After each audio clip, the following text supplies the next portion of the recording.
everybody, and welcome to the Total Soccer Show. I am your co-host for today, Taylor Rockwell, because I'm joined in studio by the man, the myth, the legend, Daryl Grove, back for the weekend review. What an intro. Yeah, we fired Ryan Bailey. Oh, man. Well, first of all, we put him on a 2-week suspension until he gets it together and stops caring about tennis. He'll be back next week. You're here with me now. And I will say now, with confidence, it is way easier to do the introduction with a person in studio. Face to face? Yes. Eye to eye? And not being like, we have neighbors all around us who are hearing me scream at nothing. Ryan Bailey will return. Yes, I will continue to get Mondays off. To recuperate. Yes. But I'm here today. You are. I've got one thumb up and one thumb down, and I can nearly say the whole phrase.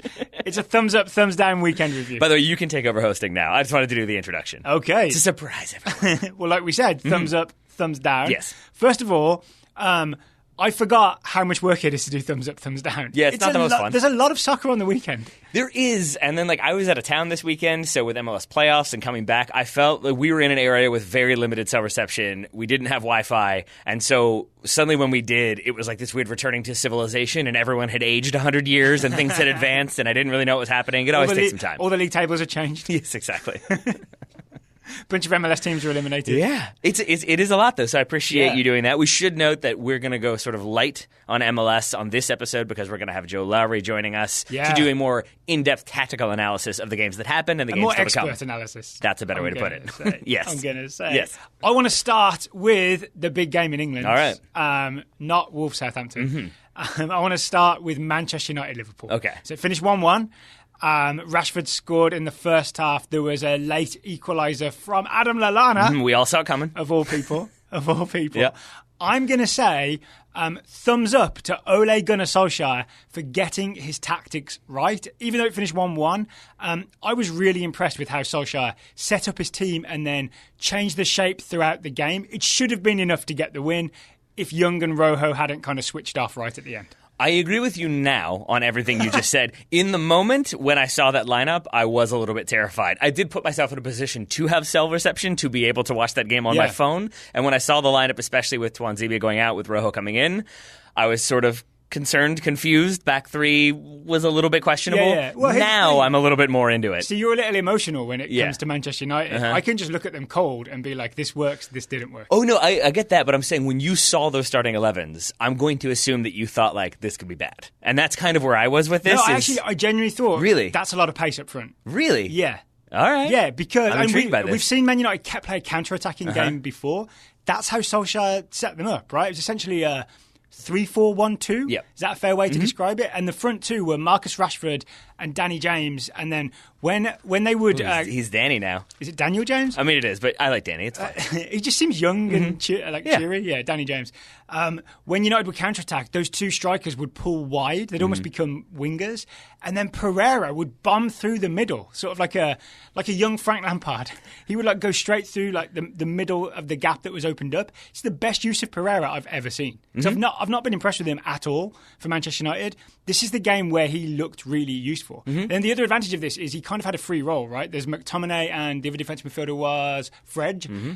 They had to sit. But when Liverpool had the ball, Pereira could essentially just be a pest, right? And just chase Liverpool around and hassle them. And I thought he did a pretty good job of that as well. He also seemed to be the trigger for the times that United would press. There was a couple sequences in which Pereira has dropped in and then suddenly he would go try to put pressure on Matip or Virgil van Dijk. Yeah. And when that happened, it seemed like the rest of the United team kind of moved with him. So there's it a lot seemed of to be responsibility on Pereira, keyed on right? Pereira, for sure. Really interesting. And then the other thing I noticed is because Rashford was pulling left and Danny James pulling wide right when United would counter-attack, Wan-Bissaka and Ashley Young, the fullbacks/wing-backs, weren't really tasked with getting forward, which meant United never got pulled out of shape, right? Because they were never exposed down the wing. They had the back three that had things locked up in the middle. And all the evidence was there in the counter-attacking goal that Man United scored because Liverpool sent their left-back forward. Andy Robertson was bombing forward thinking he was on. And Danny James counter-attacked into that right-sided space. And nothing else happened, and it was all totally above board. Well, I've noticed on the Weekend Review, you guys always talk about some sort of controversial VAR incident, so we're definitely going to get into that on this show, I imagine. We will. That said, I listened to 2 different podcasts that talked about VAR, and I am now of the opinion that VAR conversations can be 3 minutes long at max, and then you gotta go. All right, so we're at a certain point, it's not that much fun. Well, if you're just talking about the theoretical implementation, count, right? no. When you're getting into the implementation and what this nuance is versus this nuance and how No one cares. It's in the moment. Explain how it applies or doesn't apply and move on. Can we put a pin in VAR for a second and talk about the actual Manchester United goal? Sure. Yeah, okay. So let's say it's a tackle / foul by Victor Lindelof on Divock Origi, right? The ball pops loose. McTominay springs Danny James down the right wing, and there's a massive hole there because Andy Robertson has been overlapping for Liverpool, so James has all that space to attack. Danny Boy James, yes he does. This is Danny Boy James. He's not Irish. This is the Manchester United plan, right? It's to counter-attack with pace into the space that Liverpool leave when they go forward.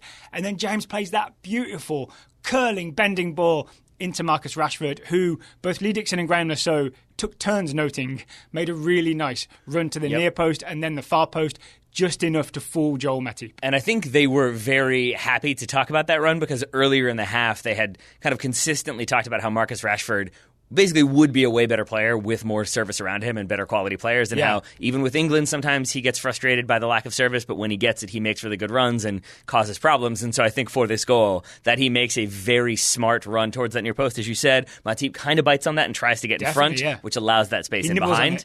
It was a very smart run from Marcus Rashford, and I say thumbs up for that run. The finish, fine. The run, better. And just to reiterate the tactical plan, you could also see Pereira crashing the top of the box. I think he distracts at least Fabinho and maybe a couple of other players. So he's not like directly involved in the play. Right. But I think the key thing is that no one else is there. So Man United are attacking, counter-attacking with essentially just the pace of James and Rashford, the late arrivals of Pereira, no one else really committing forward. And it was enough to make it 1-0. Now, Jurgen Klopp, we're not going to VAR yet, but Jurgen Klopp, in discussing this play, argued that basically because his players switched off for a half second thinking the foul was going to happen and United players kept playing, that it kind of, like, first of all, it then should have been a foul because his players switched off. But also, I guess I'm asking you, if you buy into that idea, does that cheapen the goal at all? Because it's Liverpool players sort of being like, oh, a foul is going to happen. And we've been in those games where you think the foul's coming and it doesn't. Think back to the Champions League semi-final, Liverpool-Barcelona. They took advantage of Barcelona switching off after sort of set pieces were awarded, and we just played the ball in quickly. So they know the value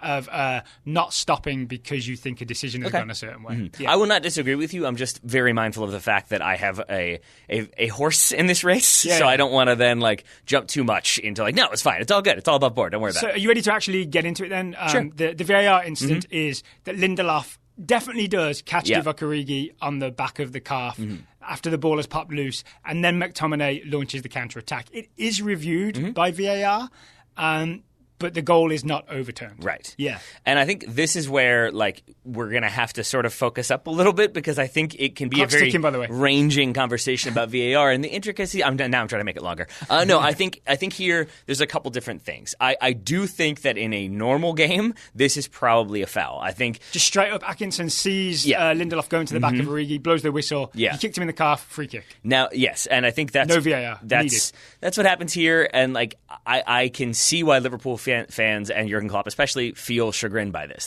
There's two outliers here that I'm not even saying necessarily like change my mind that it should have been given, but are just I think things that were factored into the decision. Number one is that Origi's first touch spills about 5 yards away from him, and then there's the contact and he goes down. And I think Atkinson, who had called a fairly loose game, is I guess the way to put it, he let a lot go. I think at that moment thought, you miscontrolled a pass, then there was contact, and maybe that contact was too much, but you miscontrolled and maybe we're trying to sell it a little bit. He did add a little bit of drama to the dive, right? I mean, he stays down for like 30 seconds afterwards. Yeah. So there's definitely that element. And so I think Atkinson sees that there's contact, but maybe sees that it's miscontrolled and allows play to resume. And so the narrative about this seemed to be like, oh, like Jurgen Klopp was frustrated that Atkinson relied on VAR, but then VAR didn't actually overturn it. I don't buy that rationale. I think there was frustration that like Atkinson didn't go immediately to VAR and look at it himself. But I think what happened here is the goal happens. VAR official says, like, hey, there was contact. Atkinson says, yeah, I saw it. I didn't think it was enough. I think that's it. And that's basically how it went. Yeah, there's not some, like, new incident where, like, Atkinson didn't see that Lindelof put his finger in Origi's ear. Right. You know what I'm saying? There's no new evidence to be introduced. We only have Exhibit A, which is Lindelof catching the back of Origi and Origi going down. Atkinson saw it first time, decided no foul.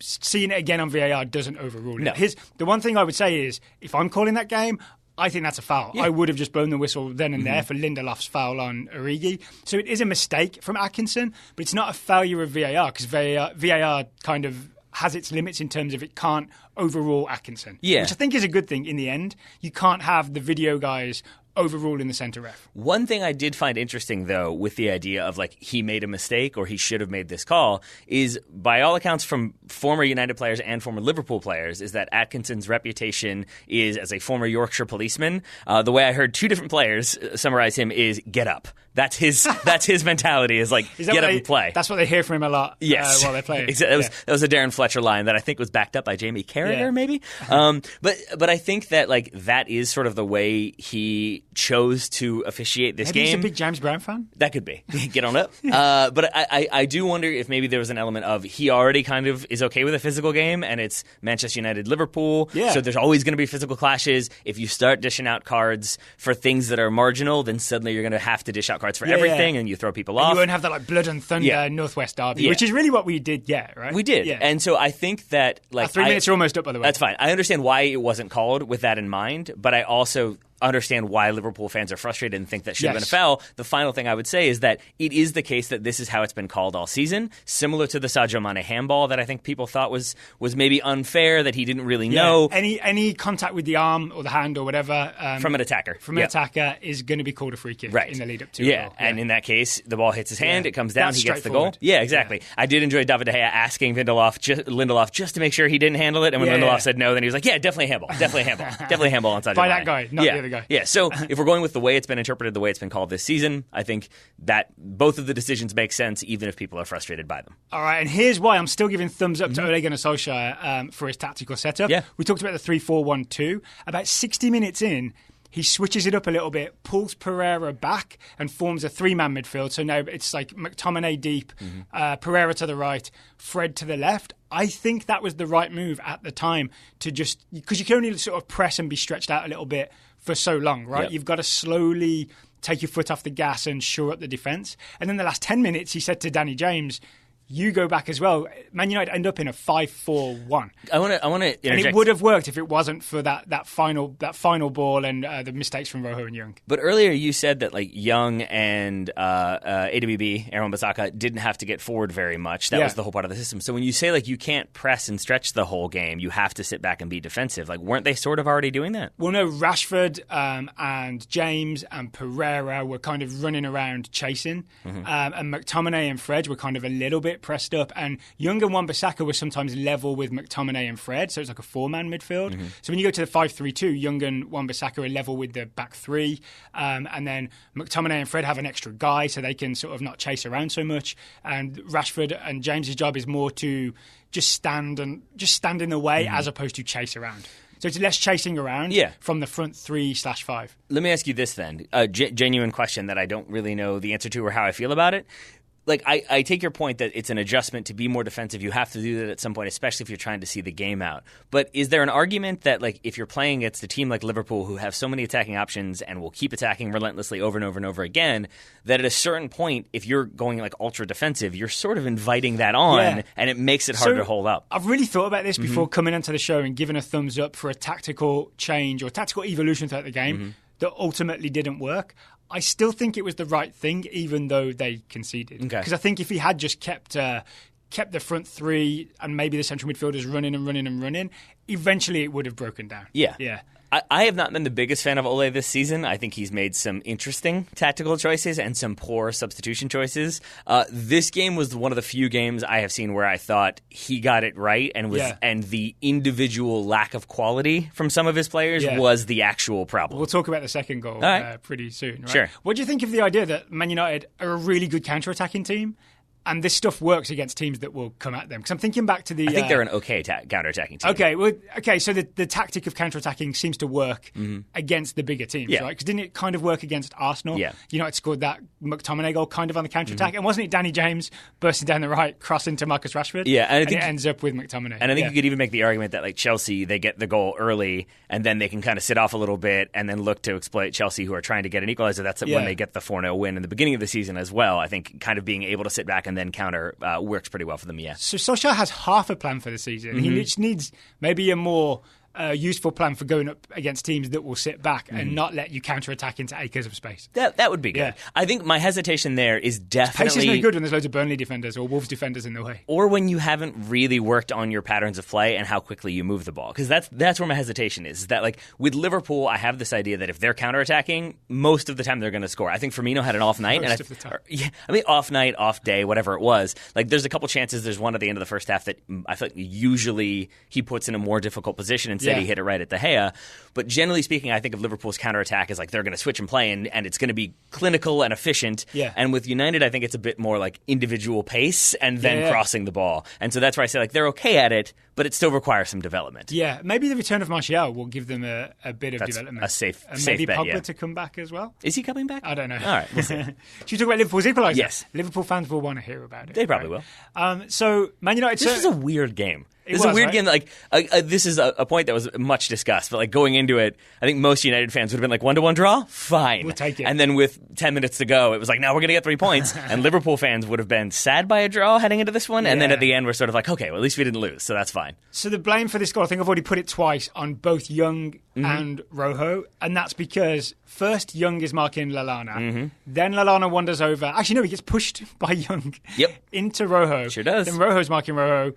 But then by the time the ball comes in from Robertson, no one is marking Lallana, and he's there to just score at the far post, right? So I have several theories on how and why this happened, but it's essentially mistakes from Young and Rojo. Yeah, I mean, I think it's mistakes from Young and Rojo born of Rojo not playing consistently for a very long time and Young not being a natural defender. Well, Rojo was just called in at the last minute, right? Wasn't Twanzebe injured his hip in the warm-up? And so Rojo was like, hey, guess what? You play soccer today. And he was like, what, me? He's gotten some minutes, I think, in like their most recent Europa League fixture. He played here and there, he's played, but he is definitely one who they have tried to sell multiple times and has blocked the move multiple times.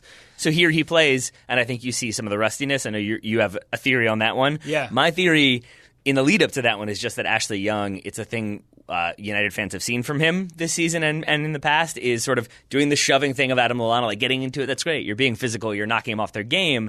But it does feel like got once all that upper body strength he's put on. I mean, he might as well use it, right? You got to do something with it. But I think as soon as that, like, it's theoretically Lallana versus Rojo, Young just kind of switches off and is sort of there at the back post, but he doesn't really try to cover at all, and that's problematic for me. So this is the actual weird part. This is where the first mistake I think Young makes is when Keita plays the ball out left to Andy Robertson, who is like well ahead, as in like not attacking side of the Man United defence.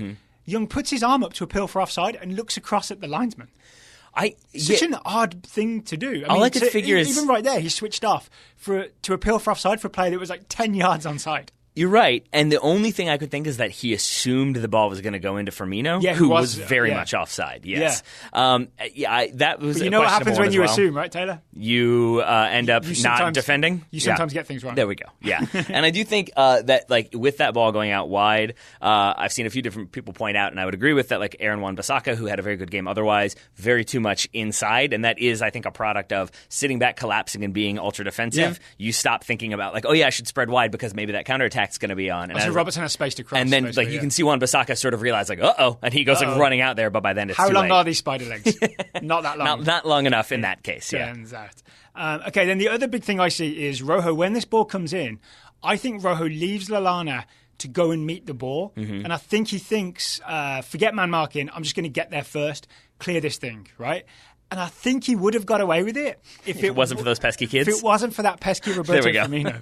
Because isn't the ball like comes into Firmino. He pulled off his own mask to reveal Roberto Firmino underneath. Yes, which is even scarier, right? It is. I was hoping it was going to be the gatekeeper of the vehicle.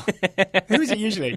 Oh, it's always like mean old Mr. something. Caretaker. Yeah. It's normally the caretaker. Yes. Yeah, it wasn't the caretaker, it was another Firmino. Or the billionaire who owns a theme park that's haunted for some reason. Yeah, whatever. Theme parks were big business in the 80s. Let's be real. With Scooby-Doo in the 80s, it was a millionaire who owned a theme park.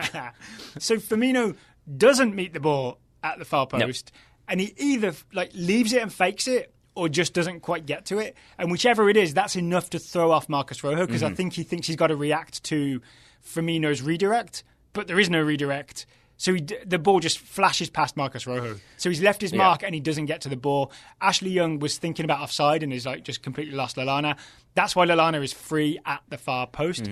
That's not Ole Gunnar Solskjaer's fault, right? Those are individual mistakes. I mean, I think maybe his fault for not signing a left back and a left centre back. We talked about this. Yeah, I think he tried. We talked about this a little bit before we started recording, and I sort of disagreed with you that Rojo is trying to do like a good defensive play here and just ends up getting exploited by clever play from Firmino. And I think the reason why, in hearing you explain it again, is just that I don't know if that's his job. If you're the left center back, I don't know why you're running over to cover the near post. This is definitely me speaking as a fan, by the way. Yeah. Like, I don't know why he is the one that decides I need to run past my other two center defenders to block it out of the near post, as opposed to track my mark and assume somebody else is going to do it. So I think, again, we're talking about assumptions and players sort of making on-the-fly decisions that don't seem like a collective That's what unit. defending is, though, right? Sometimes you have to make the weird decision to sort of break ranks and just go win the ball. Yeah. But if you don't, then you're doubly at fault. That's the risk, right? Yeah, exactly. If you miss it, you're in trouble. There we go. One other thing I want to credit Liverpool with, I guess this is a thumbs Adam up. Lallana's heroic finish.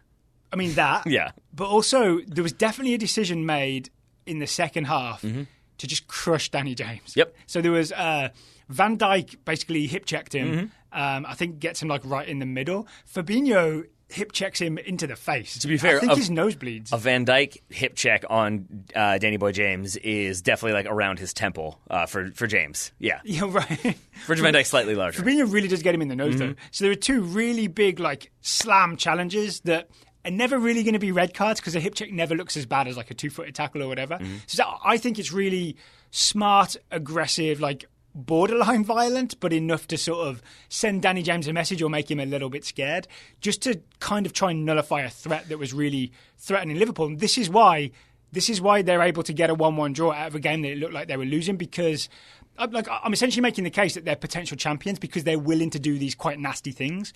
Those things can be necessary sometimes. Well, yes. Sometimes you've got to knock down the fast guy. And I guess I'm inclined to give credit to Jurgen Klopp for that, because I also think that if you're going to be a champion and go far in the Champions League and in the Premier League, like take it down and maybe win the title, it comes down to your coach's ability to adapt. And I would argue that heading in, like with the goal happening as late as it did in the first half, we've talked about this in many shows, that it can be really difficult if you're the team that's just conceded to go in and come up with a coherent plan for how to deal with the second half. Yeah.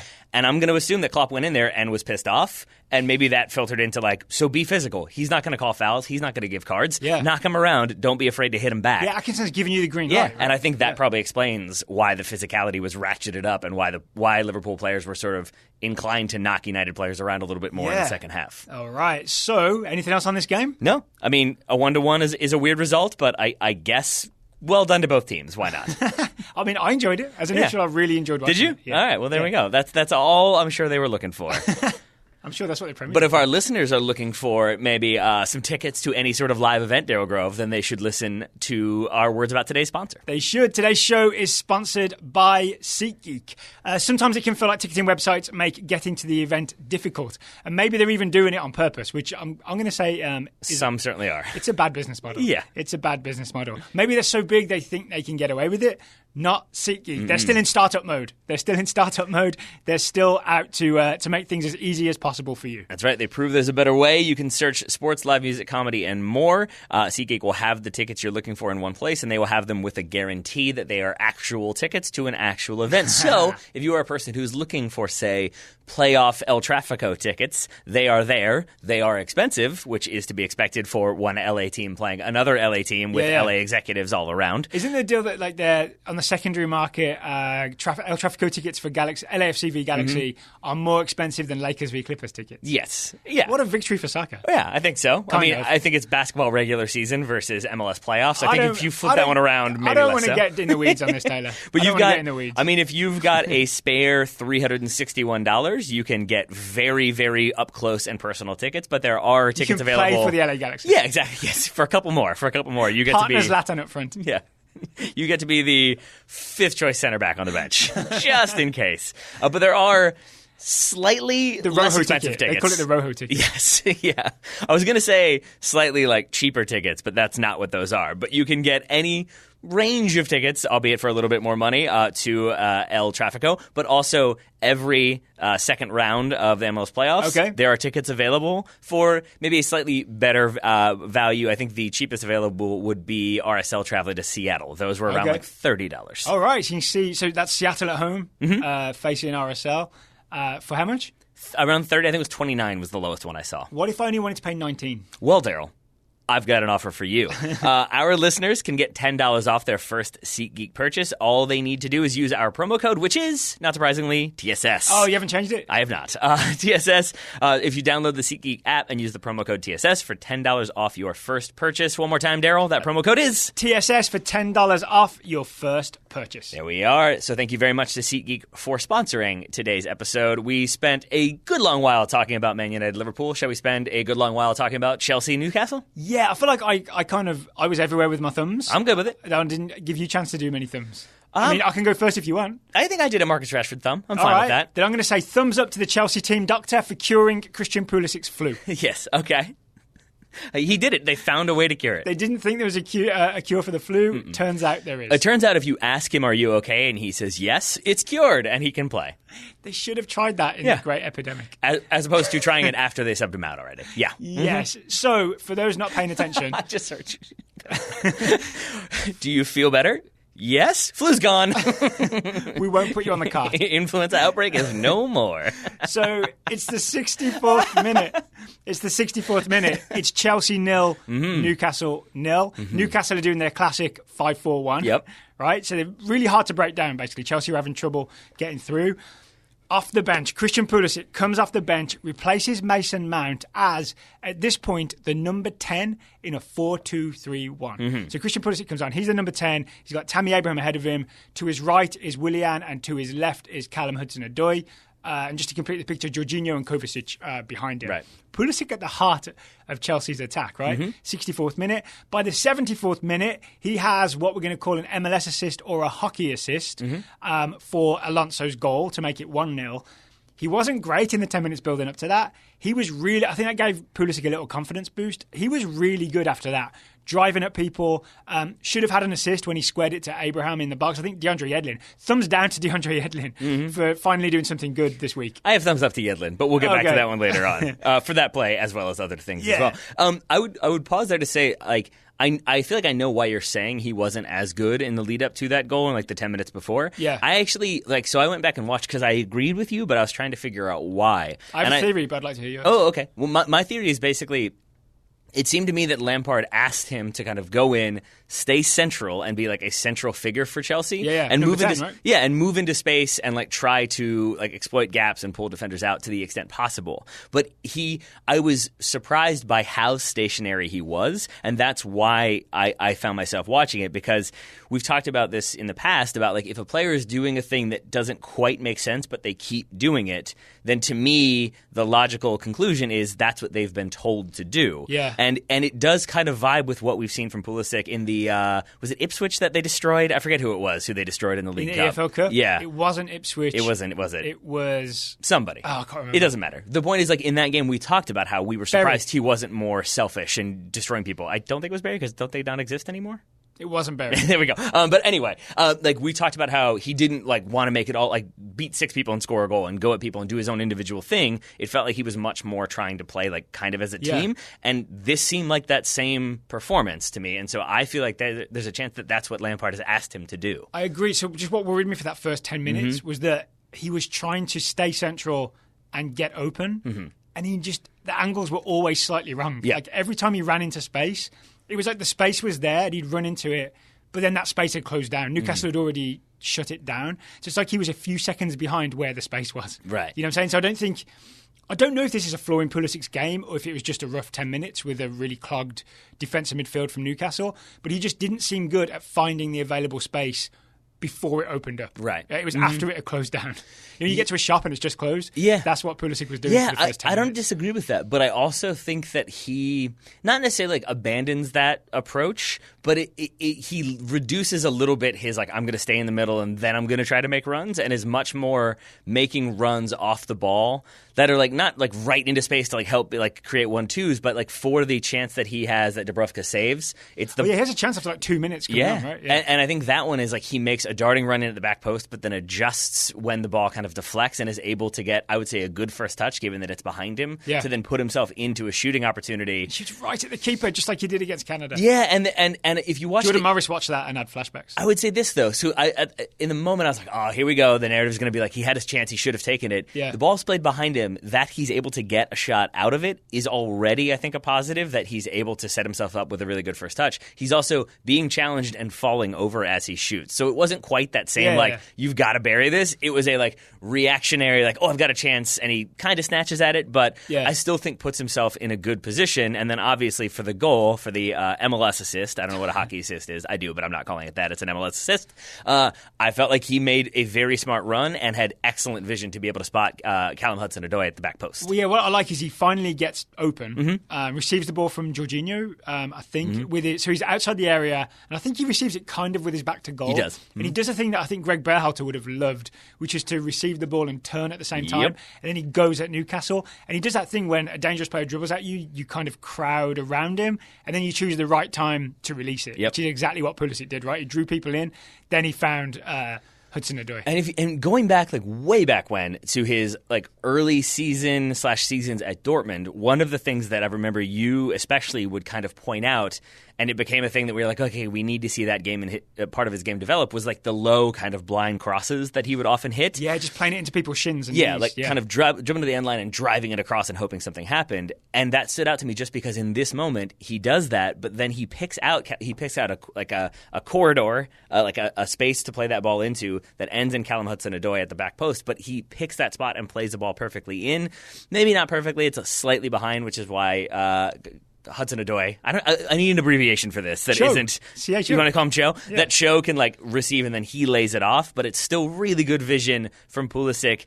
That wasn't just I'm going to put my head down and blast it and hope someone's there. He picked his spot and found a player. And Lampard after the game seemed really happy with Pulisic. Said there's a lot more to come from him. He also said people maybe got carried away with what was happening in the short term. Here's my theory, though, with that in mind. Right. I do think that Cho is going to be very difficult to knock off as a left winger for Pulisic. Margaret Cho? I don't know her politics. I mean, I don't know either, but we'll see. I'm pretty sure we do. Yeah, exactly.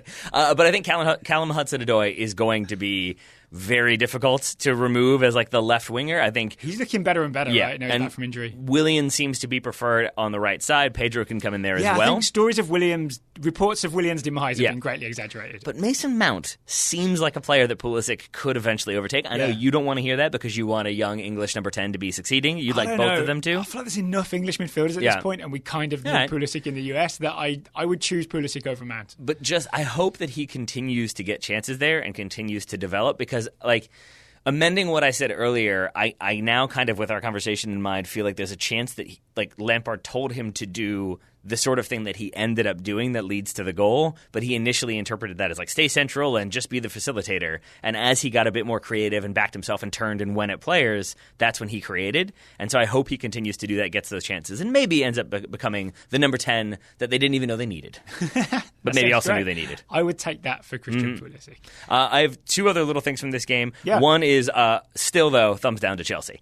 Because I refuse to give them credit for doing a thing that they've been forced to do, and then the narrative has become Phil Neville was I love the way they're playing the young kids and giving them chances. It's they have been required to do that by the transfer. Yes, and so I just know there's going to be, if they end up winning a title, or years down the road England win the World Cup because all these young Chelsea players came through, it's going to be this Chelsea did it, and it's no, they were forced to do it because they broke the rules. But they still did it. They did. It's just it's like being told you can only print in black and white instead of color because you've used too much color, and then everyone giving Daryl praise for only printing in black and white, and what a heroic choice. And it's no, he's being told he has to do that. Or if I made a film and I filmed in black and white because that's the only film stock I could afford, I couldn't afford color, then I get praised for how arty the film is. Exactly. That's kind of how I feel. So it's just a minor nitpick. And then my other one, I would say thumbs up to DeAndre Yedlin because he looked not good for the USA against Canada. I thought he looked better for Newcastle, has that kind of saving tackle that would have given Pulisic the assist. That was a great play by him as well. Was that a little too unselfish from Pulisic? I kind of feel in hindsight he should have just blasted that himself. I mean, but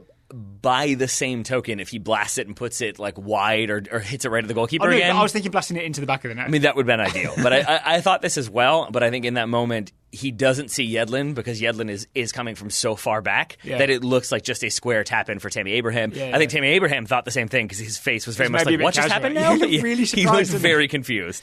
So I thought that was a great play for Yedlin. Would have scored it.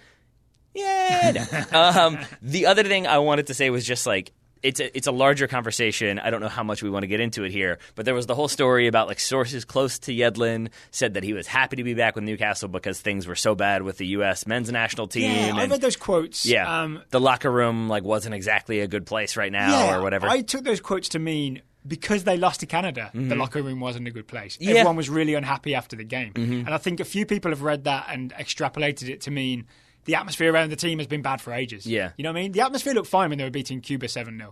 Well, yeah, I do, but I don't actually agree with your second point. I do think that people kind of took it as like, oh, everything's terrible and it's toxic with the U.S. national team. Yeah. But I do think maybe there's an idea of like things are not good on or off the field with the national team right now because of that loss to Because Canada. of the defeat to Canada, yeah. So I mean, So I'd be happy to leave that camp because everyone's disappointed and get back to something else, right? Because then you're leaving the atmosphere of disappointment, but everyone seems to be taking it to mean that there's some terrible thing that is the reason that we lost the Canada game. Two things as opposed to it being the result of losing the Canada game. One thing that makes it difficult, because I don't disagree with your like basic idea, except that the thing he's returning to is Newcastle. That's where it's like, it's not as though he's returning to like playing for Liverpool or playing for Man City. It's like you're playing for a team that are struggling in the relegation zone. Well, it's just out of the losing pan into the 5-4-1. Okay. But the other thing that I did want to bring up here, because you and I haven't had as much of a chance to talk about it, I don't know how much we want to talk about it, but there's this idea that you've got various Americans this weekend performing particularly well, some better than others, but consistently it was a good weekend for Americans, which leads to the question of if you have Yedlin doing well for Newcastle, Pulisic coming in doing well for Chelsea, McKennie, Xhaka losing, but he's still a key figure there. He wasn't involved, by the way. He didn't travel. Thank you. I think he was injured. And Josh Sargent scoring for Werder Bremen. We'll talk about that a little bit. My thumbs will be all over that. Like, is there an argument to be made that if you have all these players succeeding elsewhere, that they fail with the national team means Berhalter's to blame? So I've read this. I think this is a perfect encapsulation of how US national team fandom overreacts. Okay. So it's one terrible game against Canada. Things are really bad. And it's one good weekend where Sargent scores and Pulisic does okay off the bench. It wasn't so long ago that we could say that Americans everywhere were having a terrible weekend. Pulisic didn't even make the bench and Sargent was ineffective for 90 minutes, right? Yeah. It's one bad game against Canada followed by one reasonably good weekend for Americans abroad. Yeah. If you're going to draw massive data from that, then you're insane. There's 2 data points back to back. Right? I think that's fair. I think the Yedlin one I think is more damning than you do. Not like completely like, oh, he's saying Berhalter's terrible, but I do think there's a little bit more to that one. That said, I'm not entirely confident that that's the case. So it is just more of a thing that I want to like see if we hear more rumblings of player dissatisfaction with Berhalter and the national team right now. I think just in general, there's one really bad result and performance against Canada, and there's been kind of an overreaction to it. I'm guessing, so we'll do listener questions maybe later in the week. We have all kinds of men's national team questions, and I'll be interested to dig into this whole idea. Okay. All right. Well then, until we do that, should we talk about today's sponsor? It sounds like you really want to, so I'm going to go with you, yeah. I do, because I want to share the money. When people get upset, when they get stressed out, I have been told, I don't know if this is scientifically proven, that it can lead to hair loss. Stress and high-intensity situations can lead to hair loss. I don't know why, but maybe they can. But what can prevent that hair loss, Daryl Grove, is today's sponsor, Hims, a new wellness brand for men. Hims is a one-stop shop for hair loss, skincare, and sexual wellness for men. So you've heard us talking about Hims and how they are helping guys look their best. If you haven't yet, it's time to see what Hims are all about, because 66% of men start to lose their hair by age 35. And once you've noticed thinning hair, it might be too late. Yeah, so it may be too late for Greg Berhalter to save what definitely used to be there. But for you, if you've still got some up there, it is not too late. So before that hairline moves fully back, if it's only slowly moving back right now, you can still prevent that by going to Hims. Hims connects you with real doctors, but you don't have to go into a doctor's office, so there's no awkward in-person visits. You don't have to tell, I've talked about this many times, the receptionist, like, I'm here because I'm losing my hair. Like, you don't have to whisper that one. You can just say it online loud. She's like, yeah, buddy, I know. It would be even worse if you walked in, you're like, I'm here, and they were just like, hair loss, right? Yeah, we know. See, you don't have to deal with that with Hims. That doesn't happen. They know why you're there, and they don't have to make it so obvious. There we go. There's also no snake oil pills. That's good. I don't know if you've tried snake oil. It doesn't work. Snake oil pills? Yeah.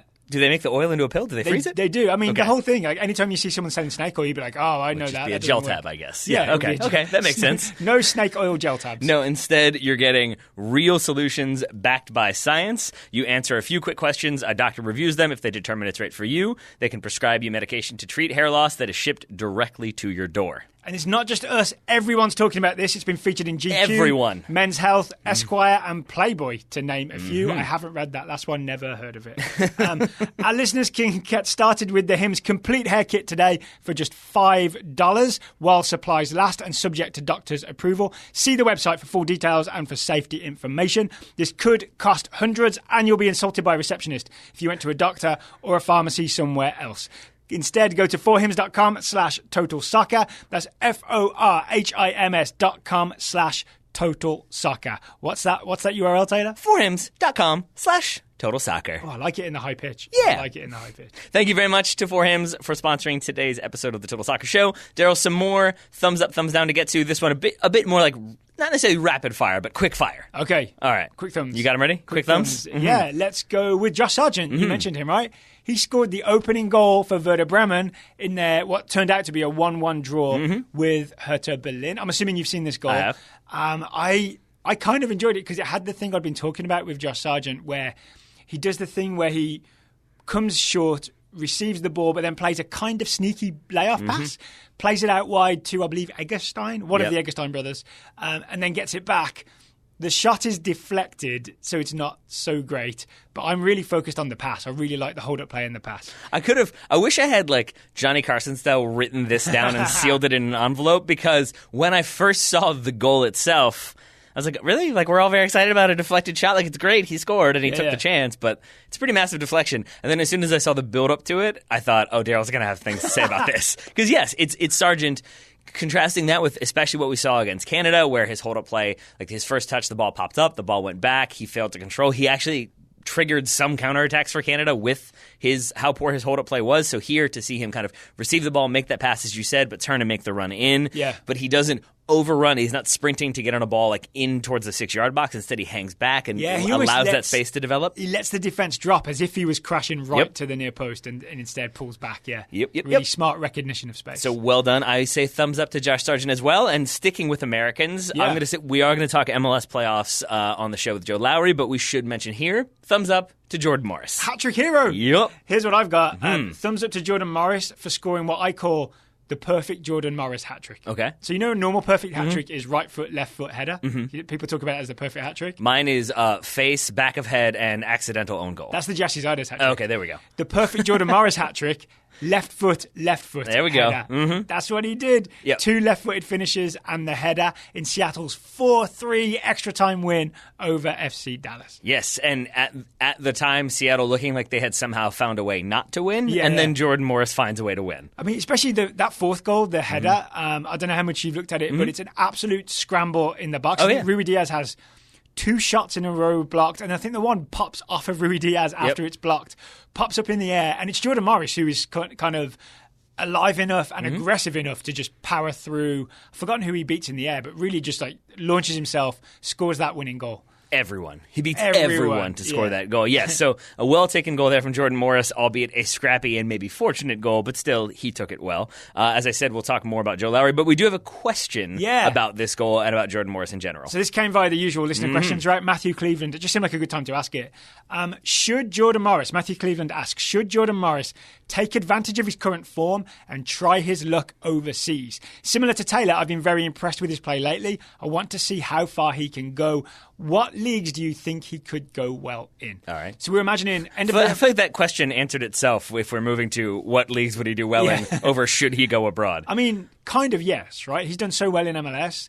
I don't think there's much to be gained from staying in MLS. It's the perfect, informed time for him to try and make that move abroad. I agree with the premise of the question that answered itself. I agree with the premise of the question because I will say, my bias is fairly evident, but I do think that Europe makes you a better player because it's an unfamiliar landscape with players that you don't speak the same language. You're not living in your hometown. It requires you to develop and adapt and embrace new ideas. So you're surrounded by a high standard of player. There's that as well. Yes, thank you for making it the actual soccer thing. And that is true.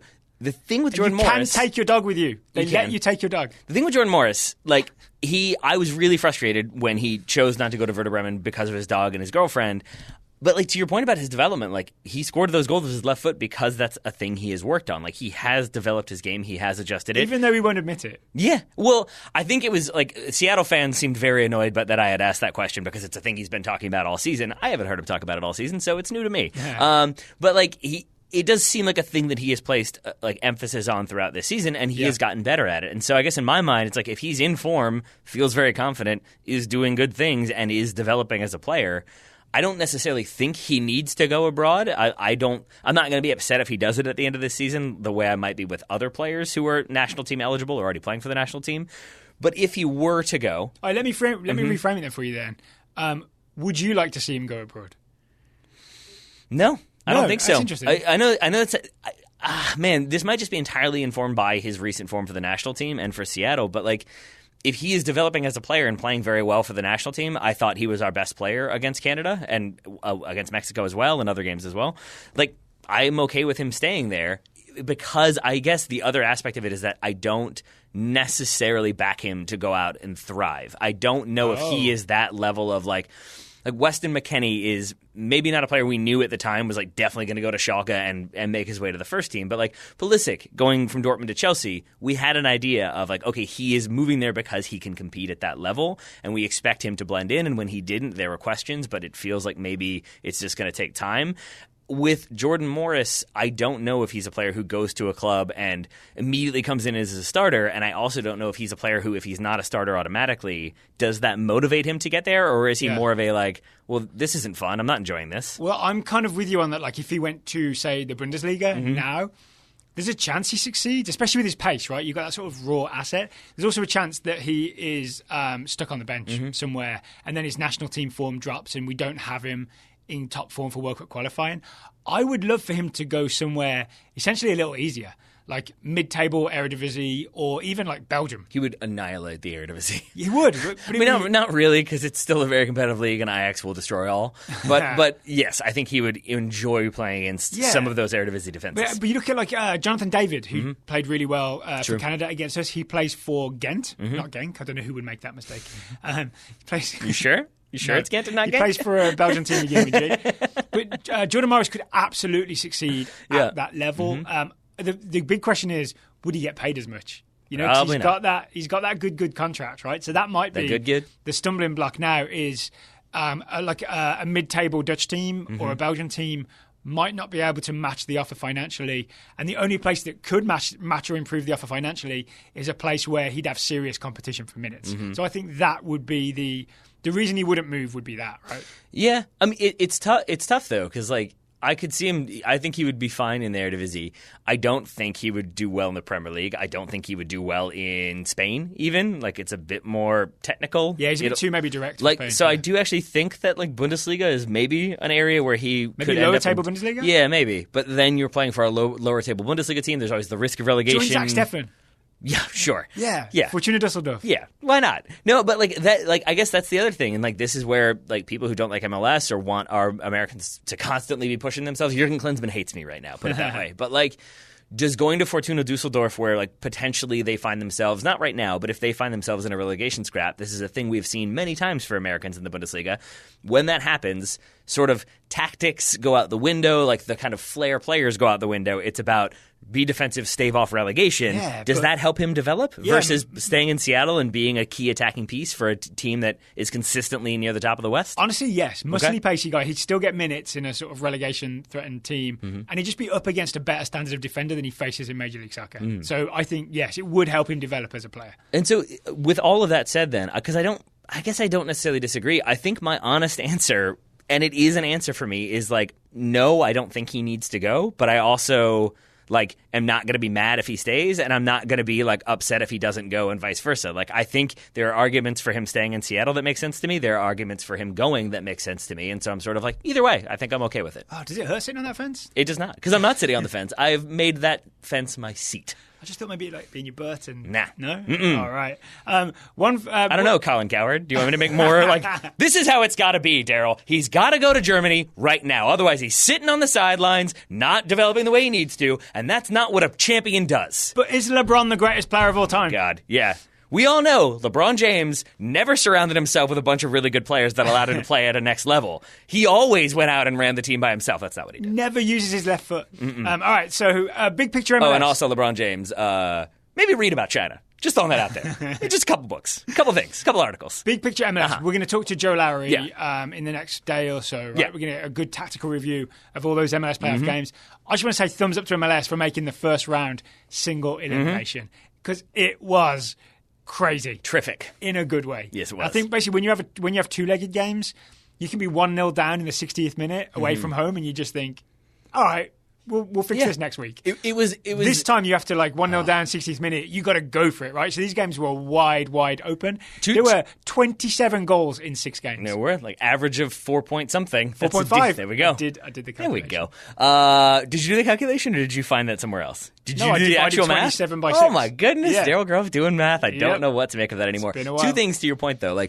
I found myself last night watching Minnesota versus LA Galaxy and thinking just how nice it was to actually care about that game from a this matter standpoint, because in other iterations of the playoffs of the past, it's been all right, well, this matters, but we'll see what happens next time they play each other in the second leg. And for it to all be there, you're into it immediately.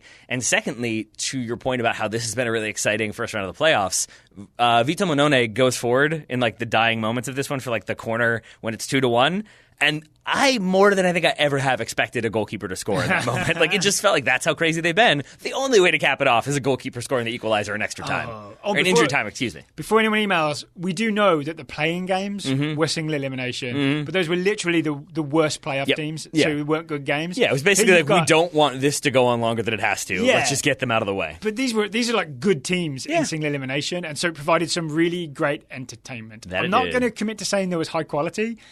See, for example, the Rui Diaz 2 shots blocked, bounces up in the air, Jordan Morris header. Yeah, that's fair. But it was dramatic and enjoyable. It was indeed. It was indeed. So too were the NWSL playoffs with a weird one. The North Carolina versus Seattle, very strange game. You sent me, because that was one that I was not able to see live. You sent me the screen cap of the box score, and it was confusing. So apparently the goals were just bottled up until the 80-something minute, and then they flowed. Yeah. So once from one side, yes. Once Heather O'Reilly scores that penalty, then there's the equalizer for Seattle, and then there's 3 more goals for North Carolina in extra time. There were goals everywhere. We're going to give a thumbs up to the best goal of them all. I believe it's Dabinia with the free kick. It was Dabinia, because that's sort of the backbreaker. It's only a few minutes into the start of extra time, and just that she gets it up and over and then down over the wall from 20 yards out or so. That is a really difficult distance to do that from. But then because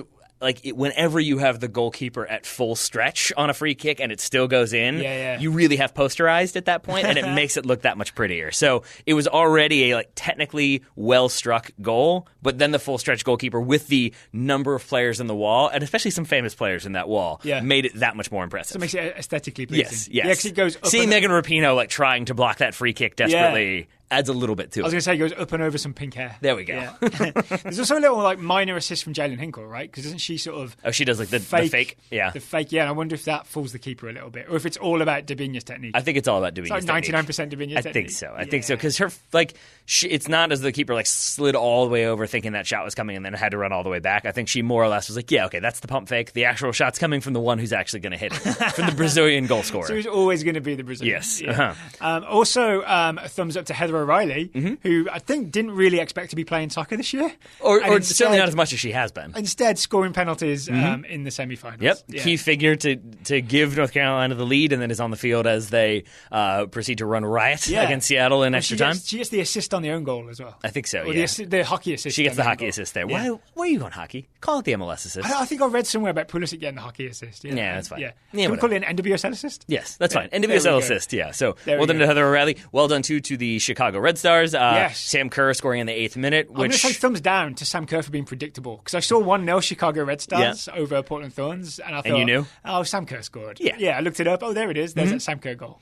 But for a Red Stars team that have lost consistently at this stage in the NWSL playoffs. Oh, is that right? I didn't know that. This is I think they've lost the last 4 at this level, at this stage. So to get this win, to make it to the final, albeit at North Carolina, who are playing at home, will be difficult for the Red Stars, but these are the 2 teams that I think it always looked like it was going to be at the start of the season. They've got the depth, they've got the talent, and they've got the fan bases as well. So I think it's going to be a very good game. I'm very excited for it. We are hoping to have Meg Linehan on later on in the week to help review these games a little bit and preview that final, her schedule permitting. Oh, yeah, because Meg is an expert, and whereas I, for example, have to look up to say, well done, thumbs up for the assist for Yuki Nagasato. Yes. Yeah. I knew it was Yuki. Just call it Yuki. That's what the commentators did. Just call it Yuki. I should say Yuki and just pretend that I super know what's going on. I think even extend it further, me and Yuki? Yeah, we go way back. We're that besties. Was a great through ball for Sam Kerr to run onto and do her Sam Kerr put it in the bottom corner thing. Yeah. Well done, Sam Kerr. Well done, the Red Stars. Any other things you want to give thumbs to, one way or the other? Oh, yeah, I've got a couple. Thumbs up to North Texas Soccer Club for winning the USL League One Championship, even without Ricardo Pepi. Another thing we kind of saw coming from early in the season. We kind of did, right? But there's often a team that looks like it's dominating, but then falls away during the actual playoff stage. Not so with North Texas. Not they so much. Absolutely got the job done. Yeah. 1-0 win in the USL League One final. Thumbs down to the former Lansing Ignite owner, who basically looked at the financials and decided to fold the team after after a successful season, right? Where they made the semi-finals of the playoffs, I think, Lansing. If you're not, when you're the 4 teams that make the playoffs, you're automatically in the semifinals. Same thing as NWSL, which is a weird thing to say. They made it all the way to the semifinals. It's the first round of the playoffs. I've forgotten the guy's name, and I refuse to look it up. Yeah, you don't need to. He's the minor league baseball owner who thought, just give the soccer thing a go. Looked at the numbers and was like, get rid of it. So Jason Weintraub was on the show last week. He gave a fairly in-depth accounting of kind of what went into the decision to start the Ignite and maybe what their long-term plans had been, and when those plans seemed like they weren't going to work, that's where it kind of all fell through. So go back and listen to that one. It's the show from last week, which has Meg Linehan on it. No, just if our listeners want a more sort of in-depth accounting of what maybe went into this decision. But yes, they announced today. Is it harsh me giving thumbs down? Is there some good logic behind it? No, not at all. No, you can give another thumbs down on top if you want. 2 thumbs down. Yeah. It was essentially it wasn't even we'll do this soccer thing and see if it works out. It was we'll do this soccer thing with an eye towards doing another soccer thing. That's actually our goal. And then when that maybe isn't going to work, we're going to just fold this team, whatever. So it's much more frustrating and business owner-y than anything else. Well, good news is that the former Lansing owner is not the worst owner in North America. No. I think that goes to thumbs down to Veracruz owner Fidel Curry, possibly to the Tigres players, and maybe even to the Veracruz players' communication skills. Okay. So there's Explain these things. There was a whole situation in Liga MX this weekend. So the Veracruz players, they're bottom of the league. They haven't won in 40 games, something like that. They haven't been paid in months. Apparently, some of the players haven't been paid in 6 months. So they're planning to protest. If people don't know, that's bad. That's bad. You should pay your to players. get paid, right? Yeah, definitely. Especially shouldn't be 6 months. In the top division of a big league. Also, right? that. You should be getting paid. They were going to protest by not turning up for this game against Tigres. The Veracruz players were told, if you do that, this team's probably getting automatically relegated. So they worked out sort of a protest where they would just refuse to play for the opening of the game, right? But it kind of went wrong where Veracruz thought they were going to be not playing for 3 minutes and the Tigres players thought they were going to not be playing for 1 minute. So the game opens, the teams stand there with their foot on the ball like nothing happening. Then a minute in, Tigres start playing and Veracruz don't start playing. Nope. Eduardo Vargas scores in the second minute. From a 40-yard lob. Yeah, because the keeper refuses to move. There's some confusion amongst the Veracruz players, and then Gignac scores in the 4th minute. So they thought it would be a protest, 0-0, no action for 3 minutes, then we start the game. Instead, they're 2-0 down. Wait, you said in the 4th minute Gignac scored, but the protest was 3 minutes? Oh, yeah, because then there was some confusion. There was gotcha. They waited between the goals. So it extended the timeout. Gotcha. So then they start playing. And Tigres just score again anyway. Vargas scores again in the 8th minute. It's a really touchy game. The Veracruz players are not happy with the Tigres players. Tigres players were we said 1 minute. That's what we understood. Veracruz said, no, we thought it was 3 minutes. So this whole thing is kind of a a disaster and not a very good protest in the end because it wasn't organised. Organise your protests, people. Yeah. Organise your protests. Get it done right. But the major thumbs down goes to Veracruz owner Fidel Curry, who put them in this situation to begin with by not paying the players. Yes. And then on top of that, you had violence in the stands between San Luis and Querétaro this weekend. That game had to be abandoned. It bled into the streets. There was like prolonged fighting amongst the fans. Tom Marshall wrote about the Veracruz situation for ESPN, and then if you follow him on Twitter, you can see his timeline updating the events. But basically, thumbs down to Liga MX this weekend, not this season, but this weekend, for really the types of stories that you definitely do not want if you're a league, especially when your North American competitor is having the most exciting playoffs they've had in quite some time. Yeah, it makes that thing about the potential, like, one day off in the future merger of MLS and Liga MX make more sense from a Liga MX perspective, because maybe they would want the stability that comes with the way MLS do business. I do look forward to the day. You were telling me off air that like Veracruz avoided relegation by paying $6 million, was it? Yeah, 120 million pesos, or about just over $6 million US to they finished bottom last season and they were not relegated. And somehow I don't quite understand how it works. I'm sure Tom Marshall does. There was 18 teams last season. Now it's 19 teams, and one of them is Veracruz. And they're still bottom of the table. And because I watched too many cartoons, I assumed they paid that amount in like sacks filled with, I guess not dollar signs, but like the peso sign. Yeah, so now Scrooge McDuck. Yeah, so now I'm imagining Veracruz not making MLS playoffs in 2035 when they've merged and being like, here is money. You will let us in the playoffs now, thank you? Okay, but how about if you can afford to pay $6 million to not get relegated, you maybe still make sure you can afford to pay your players. Yeah. Or get relegated and then pay the players that would come in for a relegated team slightly less than you would have to, and then it all works out. But that's a bummer. So I'm going to end on a positive note, which is just to say that today Timothy Weah tweeted out that he had returned to training. So I'm just going to say thumbs up to players returning to training, but specifically young Americans who we're excited to see play the Soccers. All right. Oh, speaking of, it's Chelsea Ajax this week in the Champions League. So Pulisic back involved maybe in some form with Chelsea. We're hoping Sergino Dest plays for Ajax. Conditionals. So we might see them go up against each other this week. We shall see. Yeah. We'll see what happens there. We'll see what happens when we talk to Joe Lowry reviewing the first round of MLS playoffs. But until then, Daryl Grove, why don't you bring us home? Are we not going to do scouting? I forgot about scouting. Yeah, oh boy. I'll bring us home to scouting. Boy. That's where we live. Oh boy. All right. That's where we live. Ben Sundstrom scouting Joshua Pinedeth, the 17-year-old American winger for Young Ajax. Despite training with the first team at Ajax and getting consistent minutes for Young Ajax, Pinedeth did not make Rafael Vicky's U17 boys national team squad.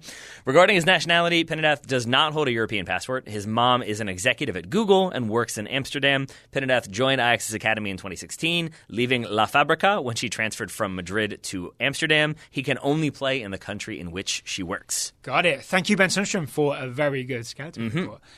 Russell Varner is scouting Alex Mendez, the 18-year-old American midfielder for Young Ajax. Russell says Mendez started the US Under-23 6-1 win over El Salvador on Tuesday, not televised, unfortunately, lasting 45 minutes and getting assists on the opening goal to Brooks Lennon. It was a closed game, so only a few details have emerged via the USYNT Twitter account. That counts as the tradition of Daryl jumping ahead. Alan Bedford scouting Jonathan Lewis, the 22-year-old American midfielder for the Colorado Rapids. Lewis also added some significant contributions in that 6-1 win over El Salvador, we assume. In the 30th minute, he took a pass from Georgi Mihailovic and struck it home from a difficult angle to make it 2-0. After the break, Lewis fed Sebastian Soto for the USA's fourth goal in that 6-1 win. Jonas Lehmann-Karp is scouting Matt Miazga, the 24-year-old American defender on loan at Reading from Chelsea.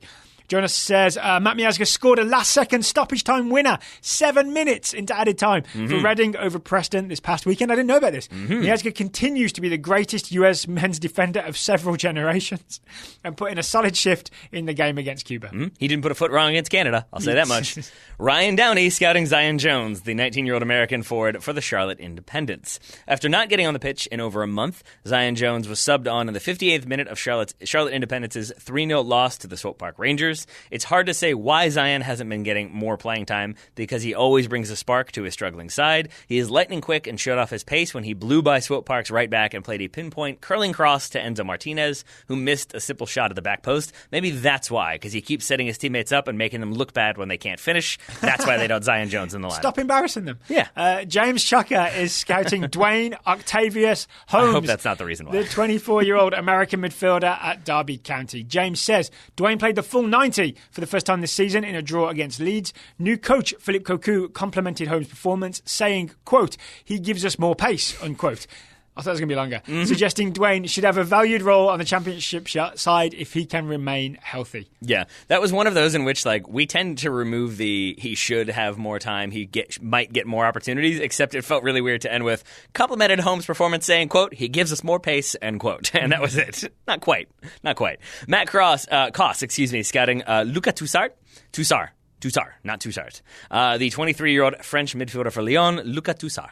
Luca played an important full match at center of a 5-man midfield against RB Leipzig in the Champions League, winning 2-0 on October 2nd.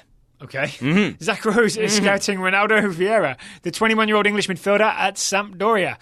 Zach says Ronaldo has started 5 of 7 Serie A games this season, but it's been a season to forget so far. Sampdoria sit bottom of the table with 3 points from those 7 games. Claudio Ranieri had been brought in to right the ship, so Zach is hoping that Ronaldo and La Samp can discover some of that Leicester magic. I also saw Sampdoria played Roma, and I think he was racially abused. Yep. But Roma put out an official statement straight up apologising, and not like we're sorry if you were offended, but straight up apologising like we're sorry, shouldn't have happened, we'll try and make sure it doesn't happen again. It goes back to David Omoyala's appearance on our show a couple weeks ago in which he said, Roma, there is that element in all of Serie A. We talked about why that is the case. But he was saying, great interview, by the way. If people haven't heard that, please go back and listen to it. But it's the point that he was making about but it's up to the individual clubs basically to actually come out and make these statements and police their fans better, and it does seem like Roma have done that, albeit from a very negative situation. So I guess I'm going to say thumbs medium to Roma. We'll see what happens. Thumbs medium. But reassuring thumbs up to Ronaldo Vieira. John Adams, not that one, scouting Shayon Harrison, the 22-year-old English striker for Almere City. Daryl, pop quiz. Do you remember what league they're in? Almere City? Not a high one. They're in the 2nd division. In the Netherlands. Harrison scored in Almere City's 1-1 home draw against Go Ahead Eagles. I should have read ahead. The goal is his 6th in 10 games, good enough to make Shayon 2nd in the Eerste Divisie in goals. Guy Yedwab is scouting Serge Gnabry, 23-year-old German wide forward. Another international break with Gnabry, and he continues to shine for the Mannschaft. He battled his way through defenders for a goal and assist against Argentina, bringing his national team tally to 8 goals in 10 caps. Decent. Unfortunately, a muscle injury forced him to withdraw from Germany's European qualifier against Estonia. And pop quiz, Daryl, where is Bayern Munich? In Bayern. That is correct.